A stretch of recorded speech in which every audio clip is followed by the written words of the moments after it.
Bismillahirrahmanirrahim. Assalamualaikum warahmatullahi wabarakatuh.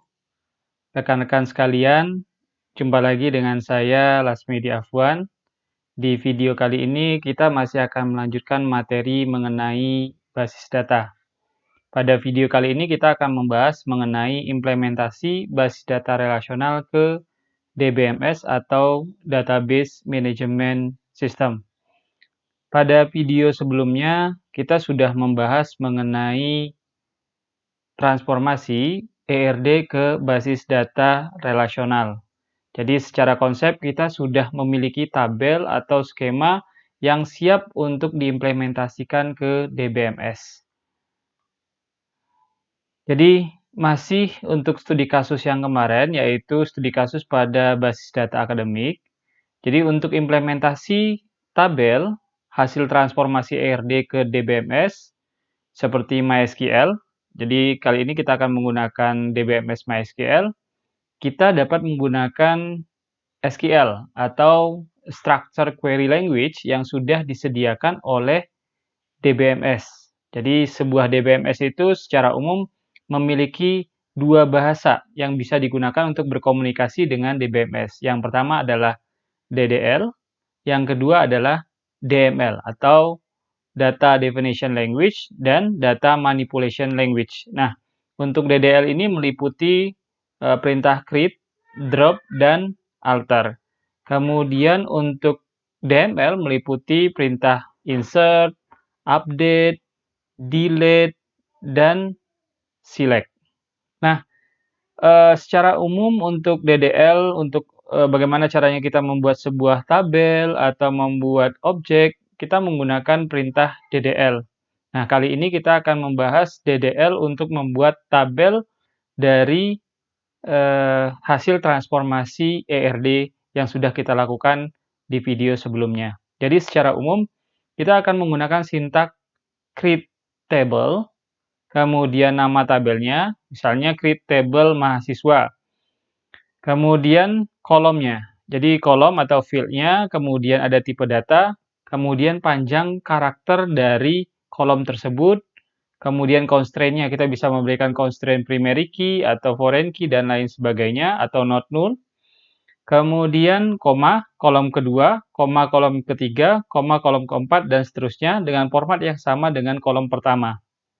Kemudian kolom ke-n, tipe data, dan panjang karakter diakhiri dengan tanda kurung tutup. Jadi ini sintak umum dari create table. Nah, kita akan coba bagaimana caranya. Sebelumnya kita akan bahas mengenai tipe data. Jadi di MySQL tadi ada beberapa tipe data. Ini ada 7, tapi sebenarnya ada banyak tipe data yang disediakan oleh MySQL, tapi kita lihat ada tipe data varchar. Nah, ini untuk inputan yang berisi huruf atau angka atau karakter, dan maksimal panjangnya adalah 255 karakter. Kemudian ada tipe data char, ini hampir sama dengan varchar, hanya saja kalau tipe data char ini dia fix. Kemudian ada teks, ada integer untuk menyimpan bilangan integer, ada real untuk bilangan desimal, date untuk menyimpan tanggal, date time, dan ini untuk menyimpan tanggal dan waktu. Jadi nanti kita akan bisa mencoba tipe data yang disediakan oleh MySQL.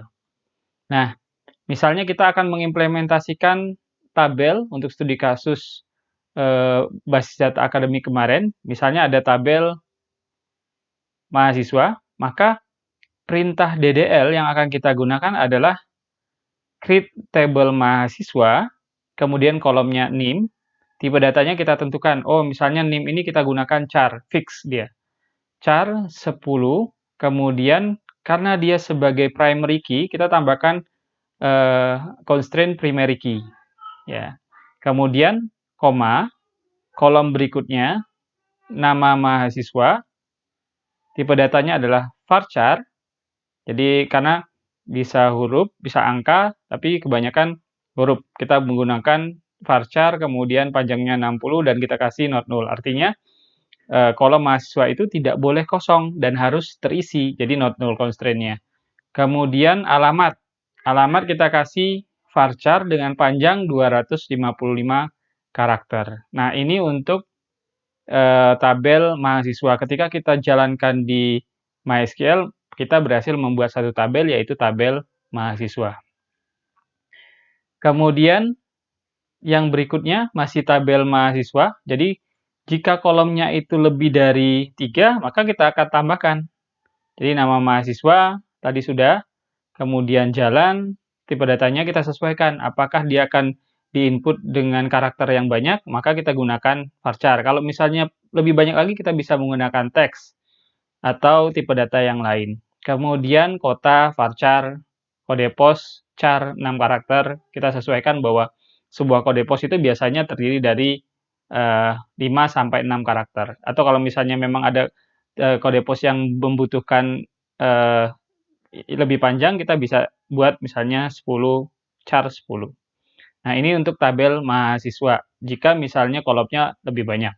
Jadi semakin banyak, ya kita tinggal tambahkan koma dan kolom berikutnya, koma lagi, kolom berikutnya, tipe data, panjangnya. Nah, selanjutnya ada tabel dosen dan tabel skill dosen. Jadi kemarin ada hasil transformasi dosen dan skill dosen. Jadi untuk tabel dosen sama, karena dia hanya ada 3 kolom, kita buat create table dosen, kemudian tipe datanya adalah NIDN, kemudian char, tipe datanya, kemudian panjangnya 10, dia atributnya atau constraint-nya adalah primary key. Jadi dia sebagai primary key, NIDN ini primary key. Kemudian nama dosen, tipe datanya varchar, 60, kemudian not null. Jadi setiap nama kita boleh menambahkan constraint not null agar apa? Nama itu wajib diisi. Jadi kalau tidak boleh, nama itu tidak diisi. Kemudian alamat dosen varchar 255.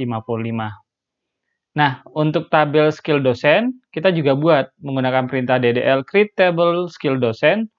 Kemudian ada kolom NIDN, char 10, skill varchar 20, kemudian primary key-nya adalah NIDN dan skill. Seperti yang sudah saya sampaikan bahwa untuk skill dosen ini, primary key-nya tersusun atas 2 kolom, yaitu NIDN dan skill. Kemudian kita tambahkan constraint foreign key. Jadi NIDN ini akan mengacu, merefer ke NIDN yang ada di tabel dosen. Maka kita tambahkan constraint foreign key NIDN reference. Reference-nya kemana? Ke tabel dosen, kolom NIDN. Jadi tipe datanya sama, ya untuk NIDN yang ada di tabel dosen dan NIDN yang ada di tabel skill dosen, panjangnya juga sama.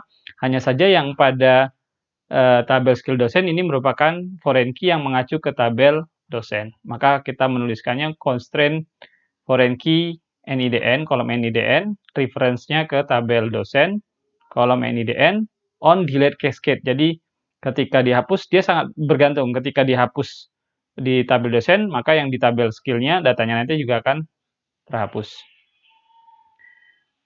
Nah, ini merefer ke NIDN yang ada di tabel dosen. Nah, selanjutnya, prodi dan mahasiswa. Jadi untuk prodi dan mahasiswa, sama, jadi kita buat tabel prodi menggunakan perintah create table prodi, kode prodinya sebagai primary key, nama prodi, varchar 60 dan not null. Kemudian untuk tabel mahasiswa, kita buat name, karena dia primary key, maka kita tambahkan constraint primary key, kemudian nama mahasiswa, varchar 60, kita tentukan, karena mungkin kalau misalnya nama seseorang itu tidak lebih dari 60 karakter, berarti kita tambahkan 60 karakter. Kemudian kode prodi, char 10, kemudian kita tambahkan. Karena kode prodi ini, dia akan merefer ke tabel prodi. Maka kita menambahkan constraint foreign key, kode prodi, reference ke prodi, kolom kode prodi. Sama, on delete cascade. Jadi ketika hasil transformasi hubungan atau kardinalitas one to many atau many to one, maka kita akan menambahkan constraint foreign key. Kemudian untuk tabel dosen, nah ini sebenarnya hampir sama, hanya saja ini melibatkan 3 tabel. Jadi tabel dosen tetap kita buat, tabel mata kuliah kita buat, nah kemudian di tabel mengajar ini ada primary key-nya adalah NIDN dan kode MK, constraint-nya constraint NIDN ke tabel dosen dan kode MK ke tabel kode MK. Maka kita sudah berhasil membuat tabel mengajar. Jadi ini hasil relasi atau kardinalitas many to many, ya. Maka proses pembuatan pada tabelnya untuk menjaga integritas datanya, memberikan kekangan, kita tambahkan constraint primary key, kemudian kita tambahkan constraint foreign key. Ini foreign key, NIDN, reference-nya kemana? Ke dosen. Jadi NIDN yang ada di sini, dia akan merefer ke dosen. Kemudian foreign key kode MK, dia akan merefer ke mata kuliah kolom kode MK. Jadi ini. Jadi rekan-rekan sekalian ketika membangun atau menuliskan sintak DDL untuk membuat tabel, pastikan constraint-nya kita berikan. Agar apa? Untuk menjaga integritas datanya, kekangan datanya. Nah, ini selanjutnya ini hampir sama untuk tabel dosen dan tabel prodi. Jadi kita buat tabel dosen, kemudian kita buat tabel prodi, ya. Ada kode prodi, ya. Nama prodi NIDN. Jadi seorang dosen mengepalai sebuah prodi, maka kita definisikan DDL-nya seperti ini. Create table prodi, kode prodi, primary key, nama prodi, kemudian NIDN, kemudian tanggal penugasannya. Nah, kemudian kita menggunakan date untuk tanggal penugasan. Jadi formatnya nanti akan tahun, bulan, dan tanggal. Kemudian constraint foreign key-nya kita tambahkan NIDN, merefer ke tabel dosen, kolom NIDN, on delete cascade. Atau kita juga bisa menambahkan ketika delete dan update, on delete cascade, dan on update cascade.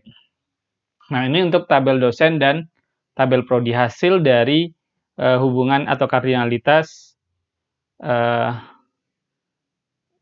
one to one. Nah, ini kalau yang kemarin dosen membimbing. Nah, sama. Jadi kita buat create table dosen, NIDN-nya sebagai primary key, nama dosen, varchar 60 not null, tanggal lahirnya kita kasih varchar, boleh date, kemudian ID pembimbingnya kita kasih char. Jadi ini untuk transformasi, hasil transformasi Uneri. Nah, rekan-rekan sekalian, ini implementasi DDL. Nanti rekan-rekan sekalian bisa mempraktekkan di MySQL. Jika kurang jelas, mungkin bisa lihat di video saya mengenai penggunaan DDL di MySQL. Jangan lupa untuk like, komen, dan subscribe. Dan jangan lupa tombol notifikasinya untuk diaktifkan agar muncul pemberitahuan video terbaru dari saya. Terima kasih, sampai jumpa lagi di video saya selanjutnya. Sekian, Assalamualaikum warahmatullahi wabarakatuh.